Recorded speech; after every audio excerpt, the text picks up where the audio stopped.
আমাৰ মিত্ৰজোঁটৰ কৰ্মীসকল খুব ভাল কাম কৰি আছে প্ৰায় ২০-২৫ দিনৰ পৰা।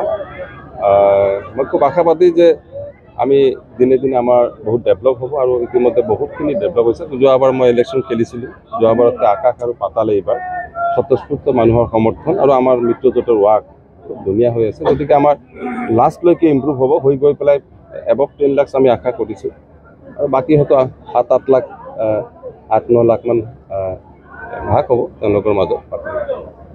আমাৰ আশে পাশে হয়তো আমি আশা ৰাখিছোঁ আমাৰ আশে পাশে কোনো পাৰ্টি নাথাকে। মূল উন্নয়ন কি হ'ব আপোনাৰ? চাওক, প্ৰথমটো প্ৰটেকশ্যনৰ কথাটো থাকিবই, লোৱাৰ আছাম প্ৰটেকশ্যন থাকিব, ৰেল লাইনটো থাকিব, আমাৰ প্ৰাপ্য মেডিকেল কলেজ আছে, ইউনিভাৰ্চিটি আছে, এইবিলাকতো আমাৰ বহুত আগতে হ'ব লাগিছিল। গতিকে এমপিৰ দায়িত্ব হ'ব এইবিলাকে আগতে। গতিকে সামগ্ৰিকভাৱে ডেভেলপমেণ্টৰ কাৰণে অসম চৰকাৰৰ ফালৰ পৰা চেষ্টা চলাম, যদি ওপৰলাই জিকাই দিয়ে। আকৌ মুখ্যমন্ত্ৰীয়ে এটা চিট এৰি দিছে, তেওঁৰ সমষ্টিকে মুখ্যমন্ত্ৰী ৩-৪ দিন আগতে কৈছে যে আমি 14টাই জিকিম আৰু মুখ্যমন্ত্ৰী আহি আছে কেম্পেইন কৰিবলৈ। Thank U.